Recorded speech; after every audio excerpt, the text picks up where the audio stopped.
transformación digital en el acceso a las obras audiovisuales en el mercado europeo. Ese es el título general de este seminario que estamos teniendo dentro de la cátedra Jean Monnet y en concreto además las plataformas de streaming como una oportunidad, tanto para el cine como para la televisión, para la obra audiovisual. Yo voy a afrontar aquí, voy a intentar hacerlo como ya os ponía en el documento escrito, sin intentar caer mucho en las cuestiones puramente legales, porque yo tengo ese doble perfil, soy antigua alumna de periodismo de nuestra facultad y también licenciada en Derecho, y ya luego me doctoré en Derecho de la Comunicación y me he ido especializando en Derecho de la Comunicación Audiovisual y de Internet, ¿no? Y por eso pues, mi trabajo va un poco por esa línea de cómo va cambiando las políticas europeas del audiovisual al albur también de las distintas circunstancias o de los cambios tecnológicos, ¿no? Como ya llevo 30 años dando clases en la facultad, pues he vivido pues, desde la aparición de la televisión por cable y la televisión por satélite hasta, pues, desde luego, la explosión de Internet y ahora estas nuevas plataformas, ¿no? Bien, entonces vamos a tratar estos 4 puntos, ¿no?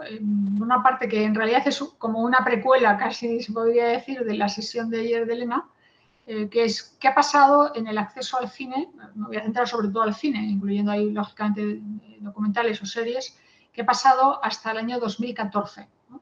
Yo pongo ahí esa fecha porque ahora os explicaré qué es lo que está pasando ahora, cuál es la diferencia, cuáles han sido los principales factores de cambio en ese mercado y cómo empezó la transformación, cuáles han sido los pasos más importantes que han ido pasando. La realidad es que este trabajo se recoge en una nota técnica que la tenéis ahí citada y que está también en la pequeña biografía colocada en el programa, que tuve la oportunidad de hacer personalmente durante un año en Los Ángeles, con motivo de un año sabático, el único año sabático que he disfrutado, en la UCLA, en la Universidad de Los Ángeles, con un colega, con Sangai Sud, especialista en la industria del entretenimiento, de la Escuela de Negocios, porque allí propiamente no era dentro del departamento de cine, sino de la Escuela de Negocios. Y en realidad, haciendo juego con estas diapositivas, ¿no? de la fotografía de las colinas de Hollywood, que como bien me imagino que sabréis, pues esas letras se quedaron ahí porque era una promoción urbanística, que luego pues ha resultado ser pues el icono, ¿no? de las colinas donde están las grandes productoras, porque eso es un poquito en las afueras de Los Ángeles, y ahí es donde están pues, la Warner, Disney, todos los grandes estudios, ¿no? Bien, pues lo que ha pasado desde el año 2000 hasta el 2013, 2014, yo diría, es que la experiencia del usuario general, no solamente el norteamericano, sino el europeo, el latinoamericano, el de Oriente, pues es tener estos mensajes del no disponible, ¿no? Del movie not available, cuando uno usaba un ordenador para entrar o para buscar una película, para ver una de las grandes películas premiadas.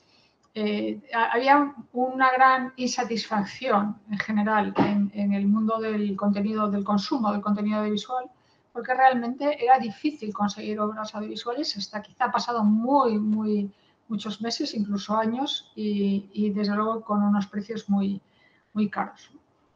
De hecho, detrás de toda esta investigación también está pues, la cuestión de la evolución de la lucha contra la piratería, que es la parte un poco fea, por así decir, del derecho, pero real, ¿no? Porque ha habido muchísima piratería en los años 80, en los años 90, también al principio del 2000, yo creo que hasta la explosión de Netflix, que aunque sigue habiendo piratería, han bajado mucho los sitios de torrent, etcétera. Y en realidad un poco tiene que ver con la disponibilidad o no de contenidos, ¿no? Ese me parece que es una de las grandes transformaciones que la industria nos ha facilitado, ¿no? Ahora, ¿qué pasa? ¿No? Es decir, que traigo aquí algunos ejemplos que serán probablemente conocidos para todos. Uno de ellos, pues, ayer salía la película y Historia de un matrimonio, que indudablemente uno la quiere ver, no solamente cuando es premiada por la academia o de forma inmediata, sino también cuando sale la crítica y la puedes ver, ¿no? Ahora mismo, pues, porque está dentro de la suscripción o del paquete de Netflix y se puede seguir viendo, ¿no? Igual que está disponible también en HBO, la serie Patria, por decir algunas que están ahora mismo pues, en la mesa, ¿no? Y digamos siendo comentadas por la crítica. Porque yo he estudiado, he intentado analizar con Shanghai Sud ahí en Los Ángeles cuánto era de verdad el volumen de la piratería, por un lado, y por otro, el nivel de insatisfacción por parte del público por no encontrar lo que quería ver, ¿no? Especialmente en países donde hay mucha campaña de marketing de cine, porque creo que España también está incluida, ¿no? Es decir, que la promoción de una película, por lo menos hasta hace 5 o 6 años, pues tenía mucha inversión y puede llegar al hecho de que el público no puede verlo. Ya no digamos personas que viven en pequeñas localidades o en pueblos, no tienen sitio de verlo. Entonces, bueno, un factor de cambio es esa disponibilidad, esa rapidez. Por poner también otro ejemplo de uno de los premiados de los Oscars de este año, como ejemplo además de varias plataformas, o sea, de lugares en los que uno puede encontrar y ver Joker, además de que lo pudo ver en cine en su momento, y si es que queda en algún sitio que no lo sé, pues en estas distintas plataformas, ya sea por compra, por alquiler, por pieza, etc. Yendo a algún dato económico de referencia, me parece que es muy significativo. A mí me pilló justo ese año, el año 2013-2014 en Los Ángeles, que tuve, por eso tengo ahí como esa fecha muy, muy clavada, y también lo comentaba Elena Neira, que como efectivamente el año 2014, que es el momento en el que House of Cards sale toda entera, ¿no? sin secuenciar los episodios, tiene la importancia para la industria y para la sociedad, ¿no? Que la industria audiovisual debe ganar dinero, que el digital empieza a dar beneficio. Hasta entonces no era tan así, pero en estas cifras que publicó el Wall Street Journal aparece con claridad, ¿no? que tanto las compras digitales como la suscripción al streaming está en verde, ¿no? Los números están en verde. En cambio, pues el alquiler de los DVDs o el alquiler en tiendas, ¿no? Blockbuster o las ventas incluso de Blu-ray también están ya en retroceso, ¿no?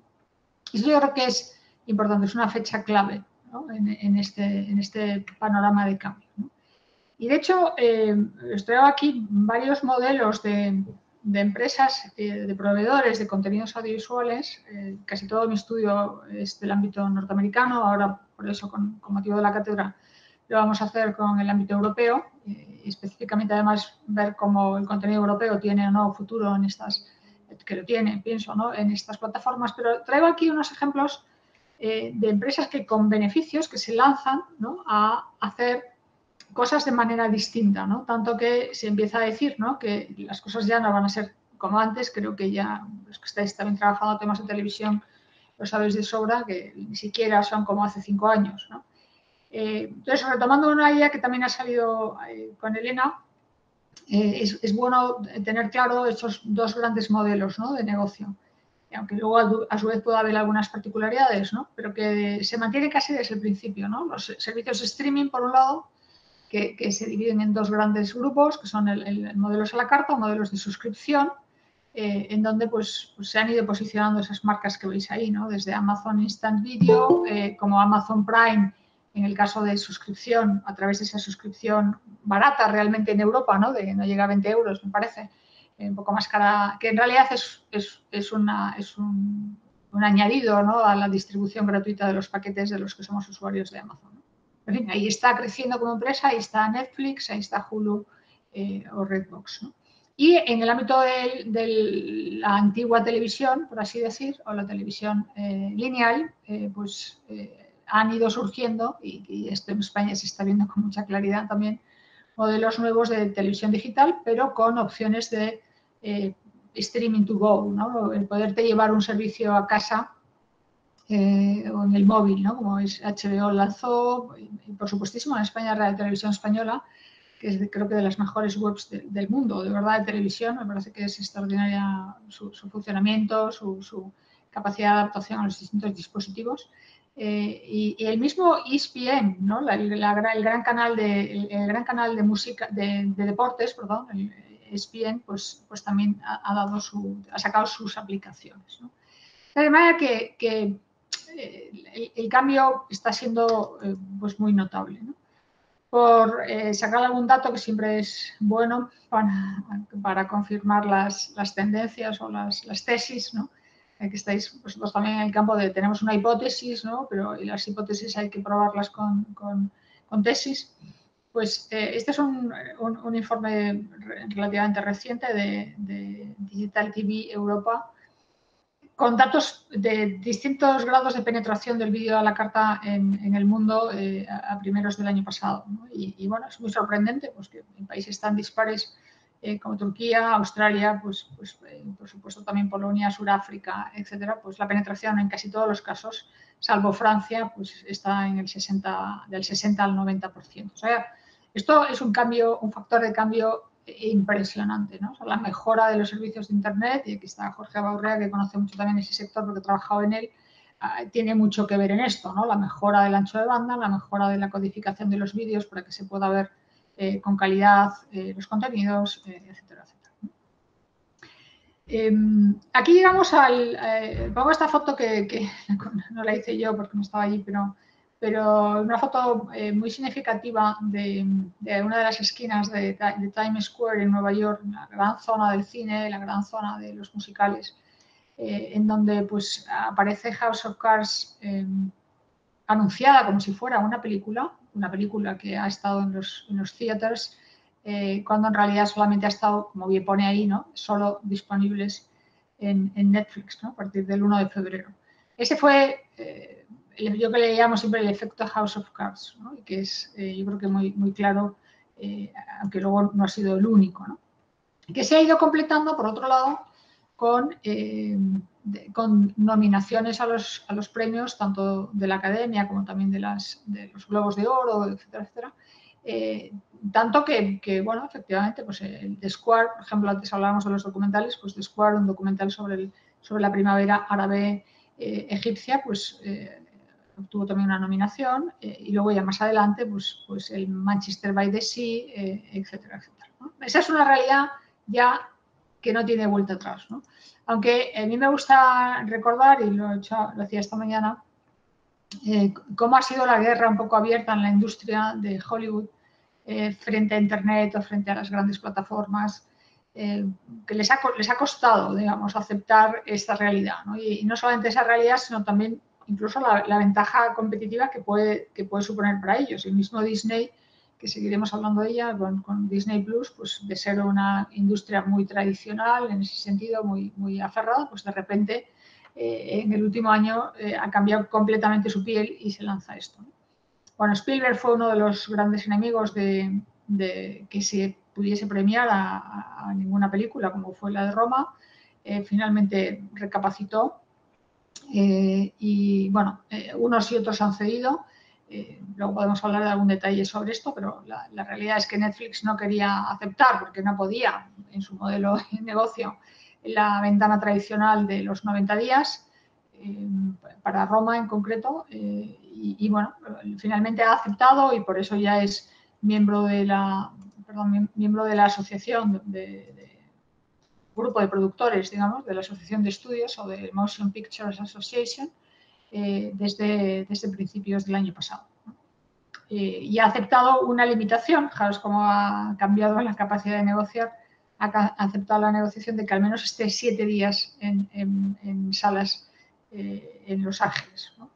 Para no defraudar también al público norteamericano, que también es verdad que no hay que olvidar, yo solo lo viví allí cuando estaba, que toda la ciudad y todo Estados Unidos, pero mucho la ciudad de Los Ángeles y California, pues viven de verdad del cine. Son los carpinteros, son los figuristas, son los sastres, son los carpinteros, ¿no? Y bueno, se entiende que haya pues una reacción y que definitivamente pues hayan entrado, ¿no?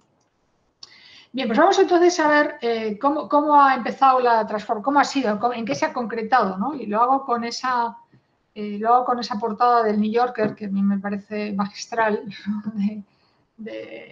También de esas fechas de febrero del 2014, que es ese efecto House of Cards, pues ese creo que no hace falta explicarlo, ¿no? Cómo ha supuesto un cambio en los usuarios, me voy a explicar un poco esto, a los usuarios desde el punto de vista de la empresa, del proveedor, un cambio, por tanto, en el negocio y también como consecuencias de eso, pues un cambio en el derecho, ¿no?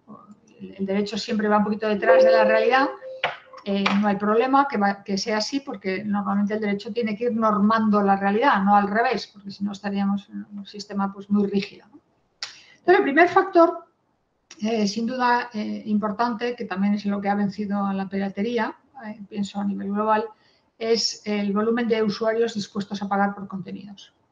El cambio de chip también mental de muchos usuarios para decir, me compensa estar suscrito, los precios, además ahora veremos precios, pues son razonables, incluso si uno se pone a pensar lo que se gastaba de dinero, la gente que tenía muchos discos duros con películas o con series de televisión, pues, con documentales, ¿no? Pues se gastaba casi más dinero en un buen disco duro de 200 o 300 euros que pagar 2 o 3 suscripciones de contenido, ¿no?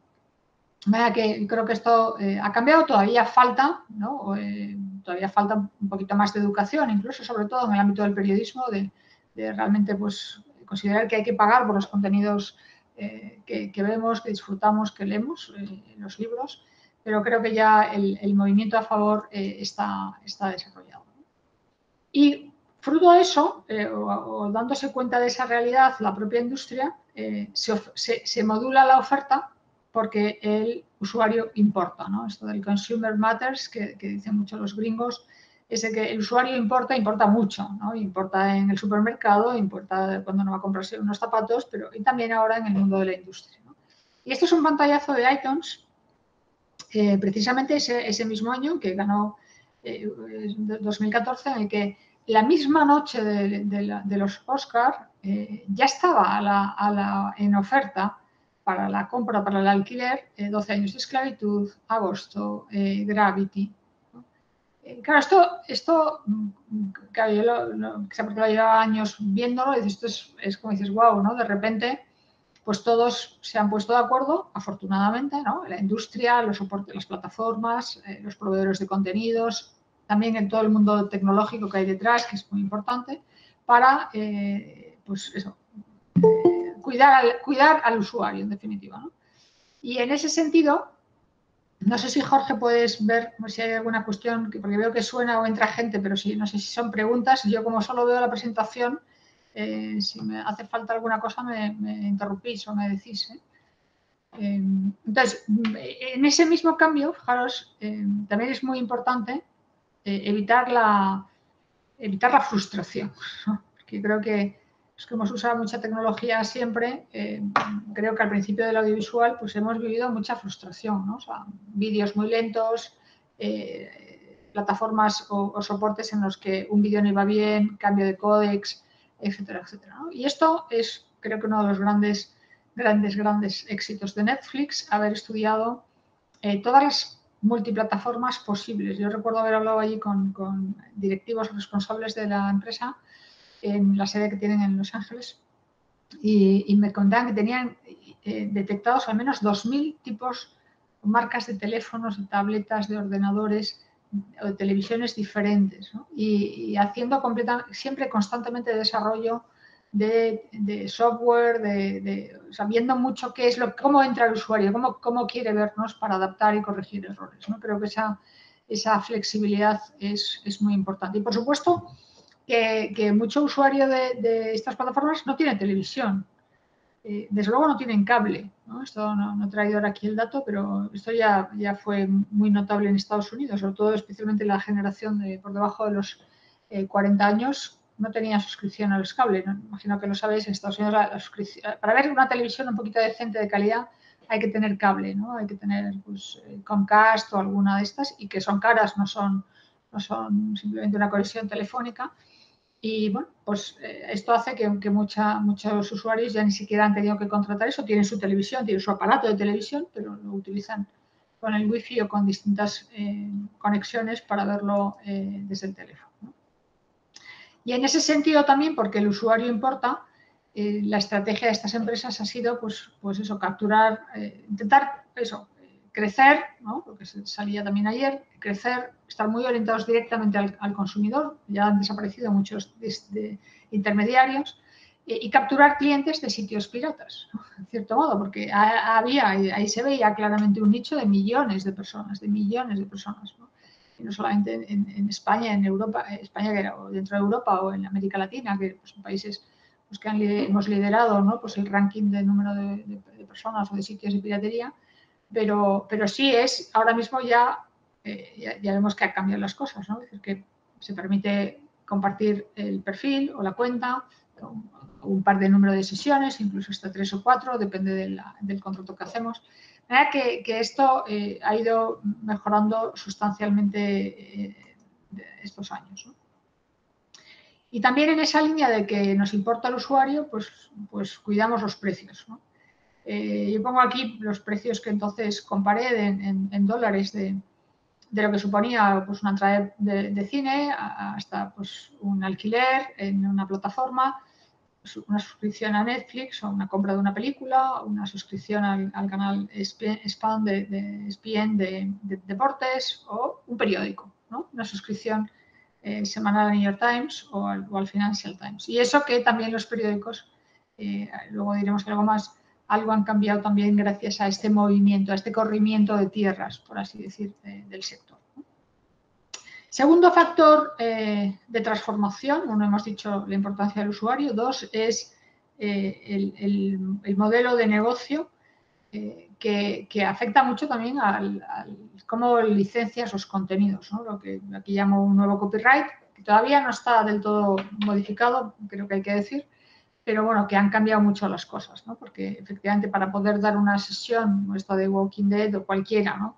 Entera, pues ya se abandona el modelo del royalty que imagino que se conoce y que todavía existe aquí, incluso en modelos de televisión, que es yo te pago como proveedor de contenidos o en función del número de veces que se emite o la audiencia que tengo, o te pago en función del número de gente que ve la película en sala o del número de alquileres que tengo en el box office, o en los sistemas de Blockbuster, etc. ¿no? Ahora no, ahora ya son sistemas de licencia generales por acceso a los contenidos durante semanas, meses o años, ¿no? Esto es claramente un cambio que, bueno, también supone cambiar la propia estrategia, esto sería un gran tema de tesis, ¿no? La propia estrategia de remuneración de los artistas, porque con el sistema del royalty es muy fácil pagar al director, a los guionistas, al director de musical o compositores, etcétera, pero con un sistema de pago por adelantado, pues también es un tanto alzado, ¿no? En Europa tenemos un modelo de copyright un poquito más rígido, no es tan fácil hacerlo así, porque en Europa sí tenemos un sistema por el que hay que pagar unos fees, un canon, por el número de veces que se reproduce la película, también en las plataformas ahora, en los teléfonos, en los aviones, etc. Pero, en fin, eso es una cuestión más de gestión de los derechos de autor que no me quiero meter ahora, ¿no? Y hago una comparativa en cómo ha cambiado el modelo del copyright en relación con la negociación de los derechos en la prensa digital, ¿no? Pero también vemos dos modelos, ¿no? Un modelo, lo que en el ámbito anglosajón se llama transaccional, que es que te pago a la carta, te pago por un número de periódico, por un número de revista o por el acceso de un día, o también a través de lo que se llaman micropagos o modelos de suscripción, ¿no? Que la prensa pues también ha ido mejorando, migrando del modelo de suscripción físico del papel a eres suscriptor del papel, pero además te doy el acceso online gratuito y además si pagas una cantidad extra pues eres un usuario premium y te puedo dar acceso a un servicio de música, por ejemplo en Estados Unidos es muy potente Pandora, o de vídeo incluso, ¿no? Hay ese sistema de bundling de dar varios productos a la vez con uno, ¿no? O sea que dentro de la suscripción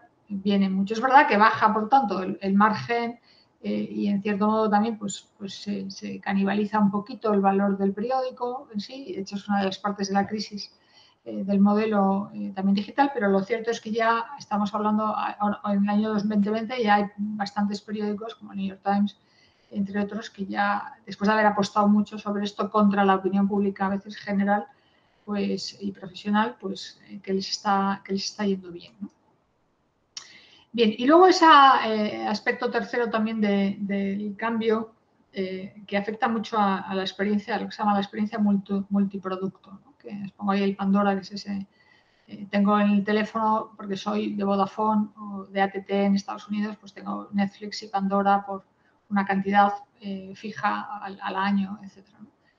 Esa experiencia yo creo que es nueva también, ¿no? Creo que antes solamente la veíamos en los supermercados, ¿no? Si te llevas una botella de whisky o de ginebra, pues te dan una Coca-Cola y vienen atadas, ¿no? Vienen en la misma caja, en la misma cesta, ¿no? O una caja de cervezas con un bote de aceitunas, ¿no? Eso que en el marketing del retail, de las tiendas, se ha hecho siempre, pues ahora se empieza a hacer mucho, se lleva ya unos años haciéndolo en contenidos. Ya no son los que te regalo una sartén con el periódico, ¿no? que también sigue siendo una técnica de la prensa escrita o de las revistas, ¿no? La bolsa de verano o unas zapatillas, sino que es, pues te regalo multiproductos de contenidos, ¿no? Experiencias de contenidos, ¿no?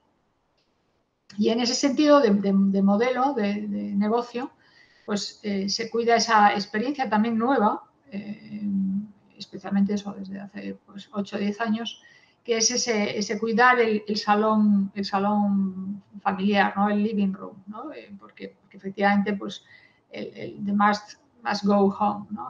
Que es así, ¿no? O sea, que se cuida incluso hasta físicamente pues, la calidad de las televisiones o la decoración de las casas, de acuerdo con esas posibilidades, ¿no? Y en este sentido, pues los datos avalan el cambio, avalan lo acertado del cambio, ¿no?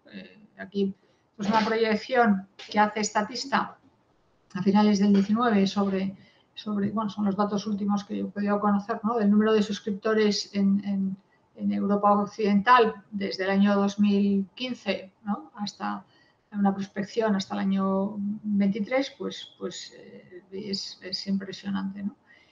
Que bueno, que era pues un poco inesperada. Yo recuerdo estando allí que también decían que Europa era un mercado difícil de entrar por la diferencia idiomática, por la diferencia cultural, también por algunos países con mucha piratería, etcétera, ¿no? Y fijaros que ha sido, pues lo comentaba también Elena ayer, un cambio impresionante, ¿no? De decir, pues Europa además, habiendo apostado a las empresas por el doblaje y por el subtitulado, pues es que la plataforma de Netflix te trae la película en 8 o 10 idiomas, ¿no? Lo cual, bueno, pues habrá que tener cuidado y mirar bien qué pasa con los idiomas minoritarios en Europa, que probablemente estén un poquito discriminados, pero lo cierto y seguro es que ya es una realidad, ¿no?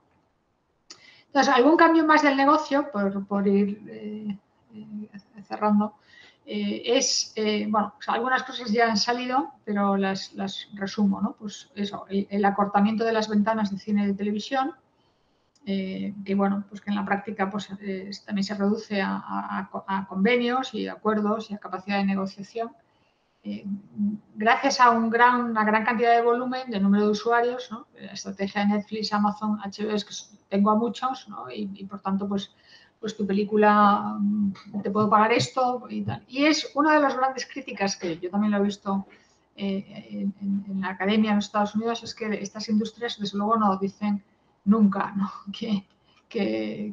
¿Cuántos usuarios tienen reales, aunque como están cotizados en bolsa, pues sí dicen el número de suscriptores, pero no dicen, oye, ¿cuál ha sido el visionado de esta película o de esta otra? A veces sale algún titular, ¿no? Pues el irlandés se ha visto así, o este otro se ha visto asado, historia de matrimonio, etcétera. Porque es un factor que te debilita frente al productor, ¿no? Yo te estoy vendiendo, pues eso, 30 millones de suscriptores o 50 millones de suscriptores, dame el contenido por 4 o 5 meses por tal precio, ¿no? Y luego en estructura, digamos, del negocio, también de la planificación. Habéis trabajado en televisión, pues trabajáis, pues me imagino que tendréis esa experiencia, sería bueno que lo contaseis aquí, ¿no? Que ya no se lucha tanto por el prime time, al menos en el ámbito de la ficción, sino como el anytime, ¿no? Es decir, que en realidad, pues lo que importa es que esto esté disponible, ¿no? Y que el consumidor lo pueda ver en cualquier momento, ¿no? Ese modelo del directo al to consumer, ¿no? O sea, sin mediaciones, ¿no? Y algunos ejemplos concretos de cosas de la industria de estos años, pues también pues, en el campo de la producción y de la distribución, pues indudablemente que hay decisiones que ya no se toman solo en Hollywood, ¿no? Hollywood no es el único sitio donde se hace cine en Estados Unidos, ¿no? Porque ahí está Woody Allen en Nueva York ahí de independiente, pero lo cierto es que también el Silicon Valley, donde están las telecos, el mundo hispanohablante, etcétera, pues está siendo importante su aparición en estos sitios, ¿no? El cambio de las ventanas clásicas que ya hemos comentado también y que se ha roto ya como ejemplo impresionante con Mulan hace escasamente unos meses y que es como el anuncio del cambio de estructura definitivo de Disney, ¿no? Del cambio de modelo de trabajo que plantea, ¿no? Con mucho debate, pero seguro que con éxito y proyección de futura muy bien aprovechado durante la pandemia, también es cierto, ahí lo destaca esta opinión publicada en 5 días. También cambios en las ventanas clásicas, esos estrenos, yo les llamo estrenos al revés, ¿no? Que primero aquí, luego vuelves, ¿no? En España pues se vio en Netflix, en Los Ángeles se vio unos días y luego pudo obtener, de hecho, una de las estatuillas o varias estatuillas de Alfonso Cuarón, ¿no? Tanto es así que hubo un momento en Hollywood que la Academia se planteó no hacer que fuese elegible el caso de Cuarón o cualquier otra producción de Netflix o de Amazon, ¿no? Y el Justice Department, que es el Departamento de Justicia o lo que aquí llamaríamos competencia, pues le dio un toque, ¿no? Diciendo, ojo, esto no se puede hacer, ¿no? O sea, no se puede cerrar en un negocio, un país especialmente liberal, ¿no? De negocio, no puede ser que esto sea un monopolio en la distribución porque aparece un nuevo actor, una nueva intervención, ¿no? O sea, que esto también tiene su miga, ¿no? Por detrás, ¿no? Antes he comentado también lo del bundling de servicios, como esto en España también está siendo fuerte y es un elemento de competencia pues, importante, ¿no? Pues, Vodafone con Netflix, HBO y Amazon, Movistar, en fin, otras que van cambiando mucho porque la verdad que como usuarios nosotros mismos veremos que de repente Netflix está, luego no, luego se añade, etcétera, ¿no? Pero lo cierto es que entra ya los telecos, las grandes proveedoras de telefonía a escena, ¿no? Y bueno, desde el punto de vista del patrimonio audiovisual, sí que me parecía también interesante destacar, ¿no? Que una preocupación que tenemos también en esta cátedra y en el máster, que es pensar muy bien cómo va a ser, ¿no?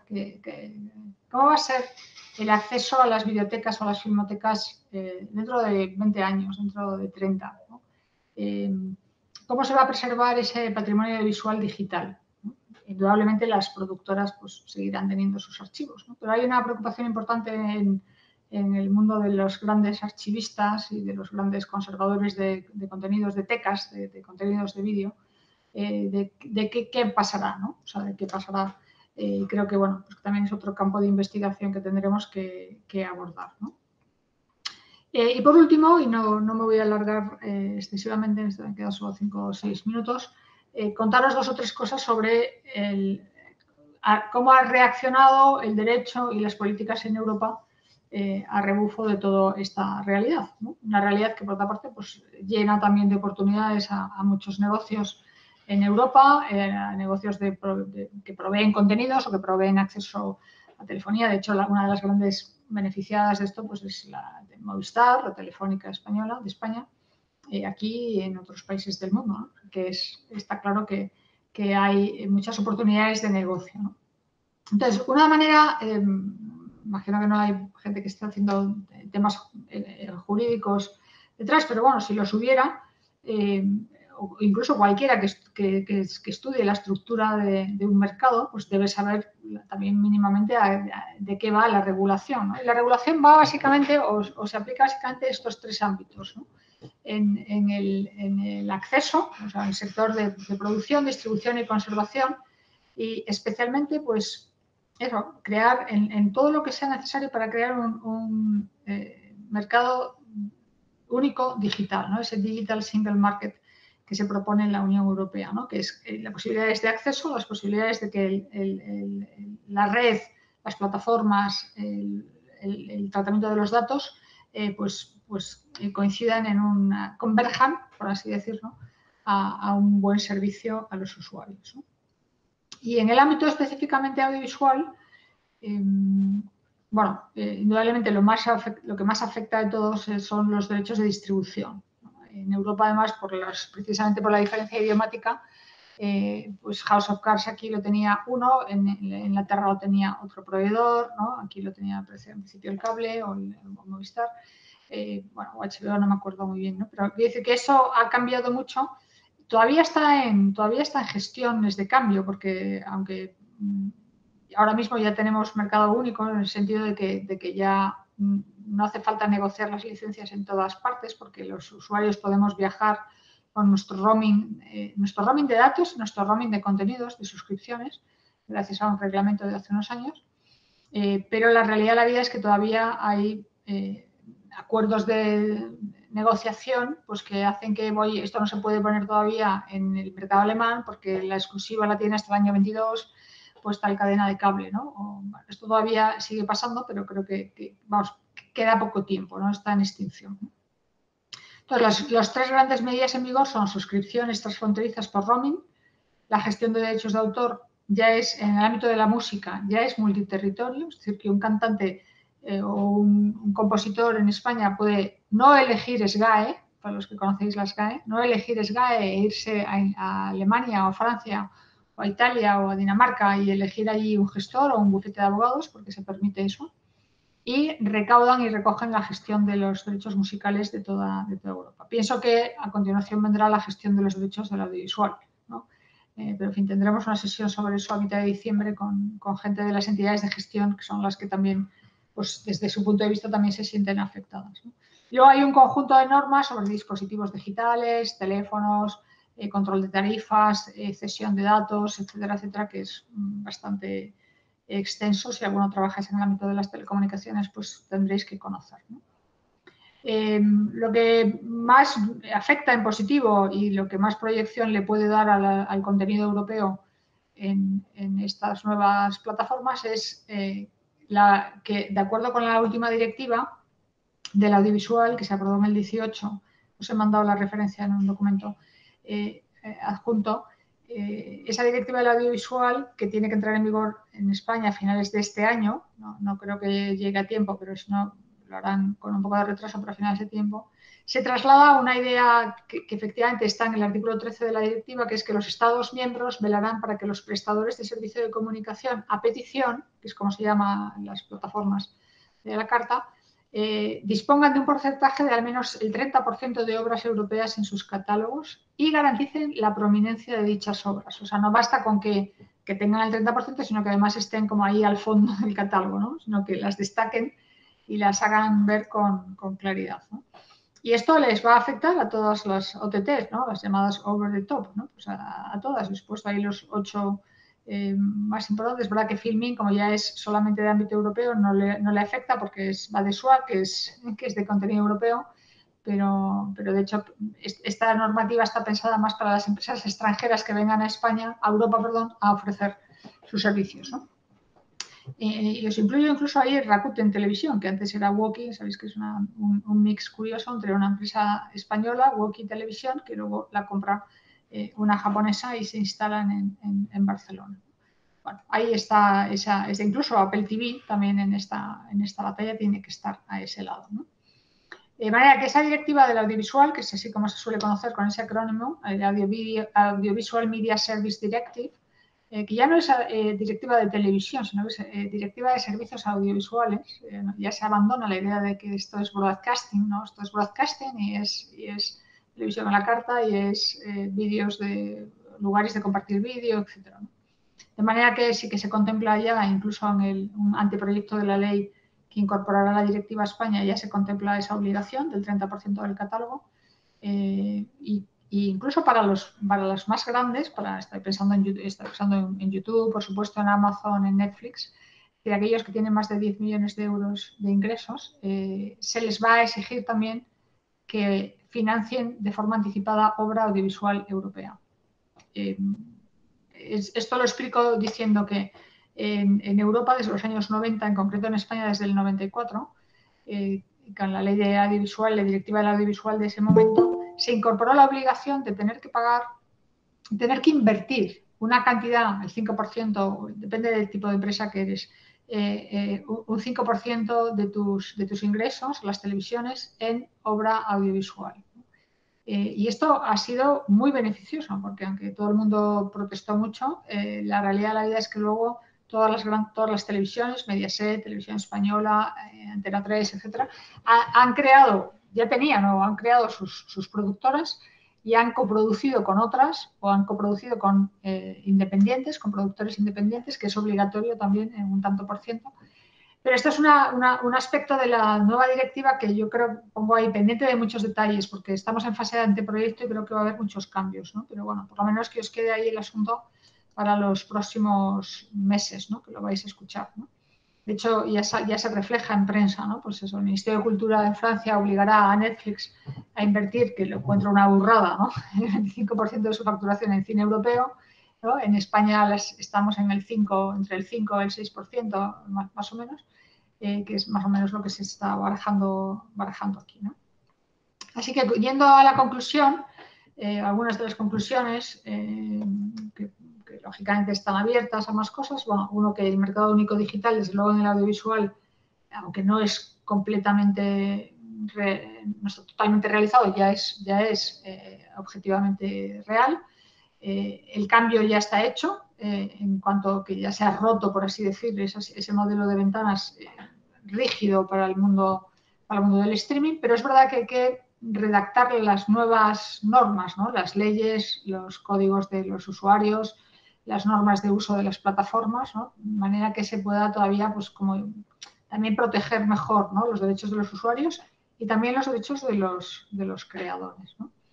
En el ámbito de la legislación de copyright queda mucho por hacer, esa es la verdad. Desde luego, en la ley española es una ley muy antigua, ya lo hemos venido diciendo muchas veces, y eso que se ha modificado también en varias ocasiones, la última en el 2014, pero no con este fin de, oye, vamos a tirar la ley pensada para el mundo físico, el mundo del soporte, y vamos a hacer una ley para el mundo digital, ¿no?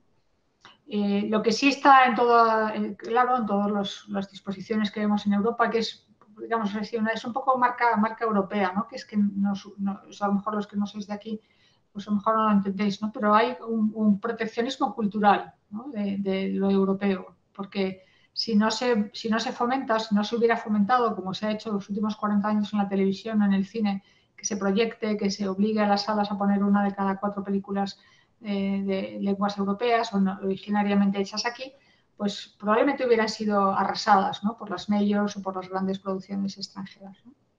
Y por último, que sí pienso que el streaming es una gran oportunidad para mostrar obras europeas a otros países, lo que significa, pues, también de diversidad de lenguas, de culturas, y también de posibilidad de que pequeñas producciones, como ya se ven en HBO, en Netflix, incluso en Amazon, pues salgan de Dinamarca, salgan de Suecia, salgan de mercados que no han salido habitualmente a vender fuera, ¿no? En español incluso, pues también muy poquito había salido, solamente algunas cosas muy exitosas, ¿no? De manera que creo que es una oportunidad, pero que hay que concretarlo, ¿no?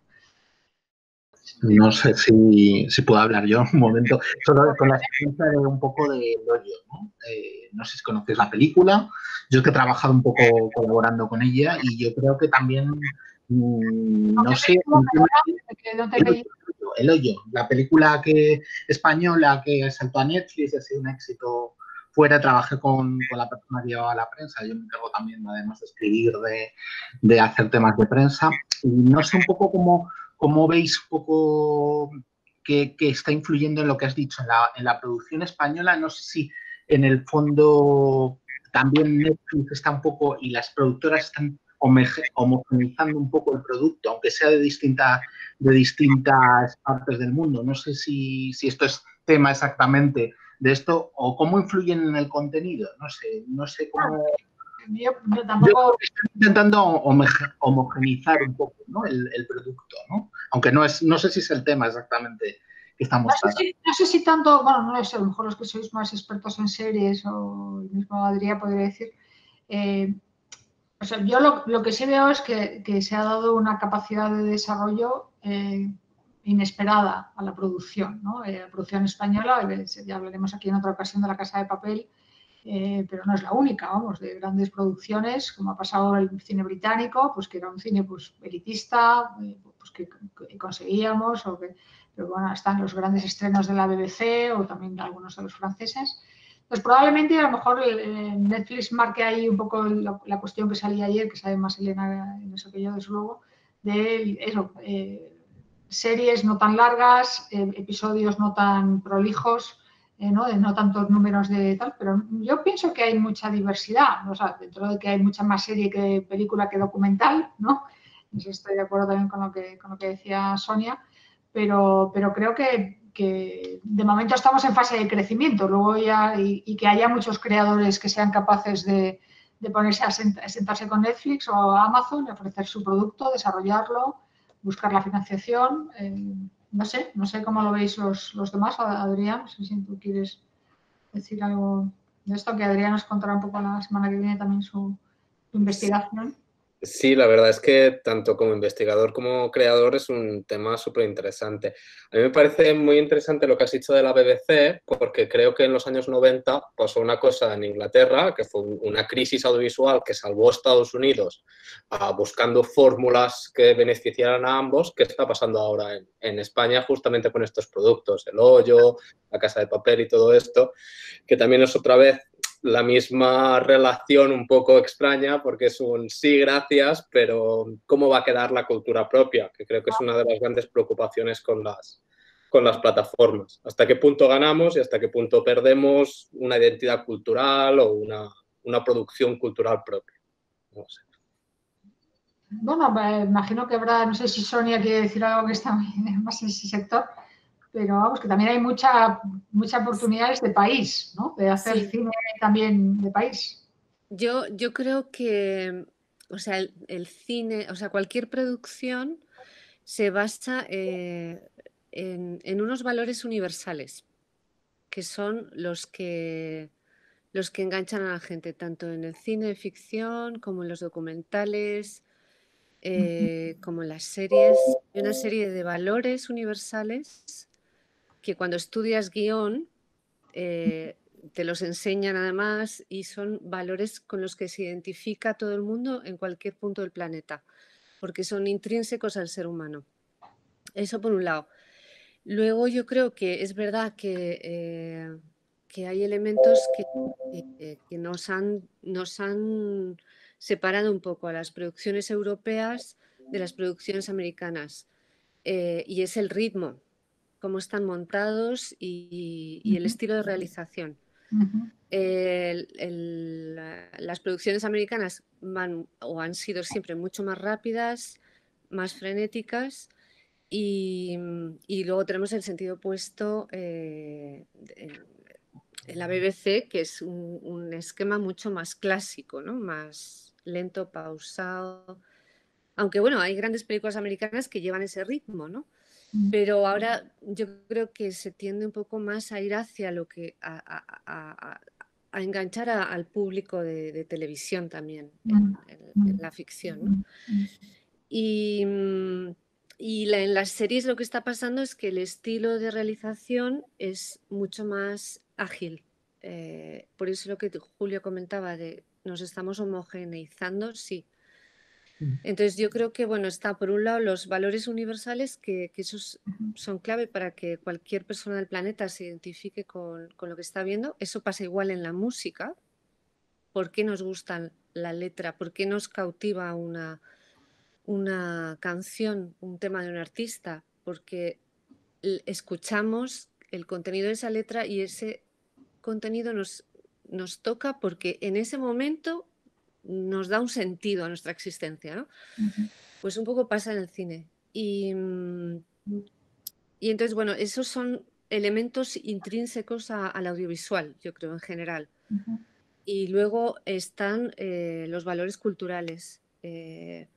Pues sí, o sea, yo creo que no deberíamos perder nuestra identidad, y por eso hay que rebuscar en temas, hay que buscar temas que sean parte de la cultura de un país, ¿no? Es difícil así, hablando en plan términos genéricos y tal, pero Los franceses lo hacen muy bien, por ejemplo. Sí, no sé qué os parece en ese sentido esas medidas de obligar a las plataformas a que el 30% del catálogo sea europeo, que de hecho en la práctica ya lo están casi haciendo, porque están comprando mucha cosa aquí, precisamente para no venir solo con las cintas de fuera, ¿no? Creo que eso es un factor también de gran crecimiento de Netflix, que también tiene esas series series británicas, series ¿no? Tiene muchas noruegas, suecas, francesas. ¿Y qué os parecería en ese sentido obligarles a invertir, ¿no? Obligarles a, pues, tanto por ciento de su dinero, de sus ingresos, hagan producciones en Europa, ¿no? No sé si os parece muy proteccionista o os... Bueno, a nosotros nos ha venido bien. Ya sabéis que la producción europea está aquí, pero simplemente porque les salimos más barato, no por otra cosa. Simplemente porque somos la calidad-precio, por así decirlo, le sales bien. Pero vamos, te digo porque tengo a gente que está trabajando con ellos, amenazan de vez en cuando de decir, nos vamos a Inglaterra. Que bueno, por así decirlo, en plan de no os paséis con los sueldos y este tipo de cosas. Yeah. Pero, sí, yo también veo que son producciones, sobre todo las europeas, muy básicas a veces, ¿no? Muy baratas, ¿no? Sobre todo en España hay un tipo de producción muy barata. No te estoy diciendo de La Casa de Papel, pero de ciertas películas y de ciertas series que son como muy limitadas, ¿no? A veces, no sé. En Estados Unidos pasa menos, ¿no? Con las producciones de Estados Unidos y británicas, pero con las españolas sí suelen tener un cierto modelo muy pequeño y ya te digo, eso sí, están haciendo muchas porque aquí es muy barato. De hecho, creo que tienen el centro de producción aquí, o sea, que ese tipo de cosas. Pero vamos, no sé... Yo me refería también un poco por primar ciertos géneros, ciertas cosas que están un poco homogenizando, perdona que lo decía muy bien, un poco el producto, ¿no? Pero bueno, no sé, a lo mejor me estoy yendo un poco de la rama de nuestro tema, pero bueno. Bueno, todo es cómo está cambiando, cómo está transformándose. Por ejemplo, hay más thrillers y más películas de terror, por ejemplo, que comedias, que claro, la comedia viaja mal, ¿no? Pero ese tipo de cuestiones, no sé. En principio voy a dejar de hablar, que vosotros tenéis más. Además me tengo que cortar, pero bueno. No sé si hay más preguntas o lo dejamos aquí. No, yo quería decir una cosa en relación a lo que decía Julio, y es que creo que es muy importante tener en cuenta el factor del algoritmo. Netflix está eligiendo gran parte de lo que hace en los países que no son Estados Unidos, por lo que manda el algoritmo. Y eso es, no sé, es diferente, por lo menos, iba a decir, es muy complejo, y también está intentando analizar los gustos de los diferentes territorios a través de pruebas. Nos ofrecen pruebas que nosotros no nos damos cuenta y nos enseñan los productos de un modo para ver dónde vamos más y qué se va a producir más. Es decir, que no es tanto la voluntad de Netflix, sino la voluntad de unos números y unos algoritmos que ha puesto Netflix para que decida por él. Que tiene injundia el tema. No, y que es el gran negocio, ¿no? Detrás del Big Data y de la explotación de esa información. Entonces, aparte de porque te ajustes bien a lo que el usuario quiere y desea y que, ¿no? Por eso a mí me parece apasionante ese tema, de ver cómo se puede también pues, ponerlo al servicio de nuestra propia cultura, ¿no? Pero bueno, también es muy difícil, es muy difícil tomar la decisión de cómo hacerlo, ¿no? No hay que programar desde el Big Data tampoco, me parece a mí, ¿no? Pero bueno, seguro que veremos más cosas de esto en los próximos años también, de la inteligencia artificial y del manejo, ¿no?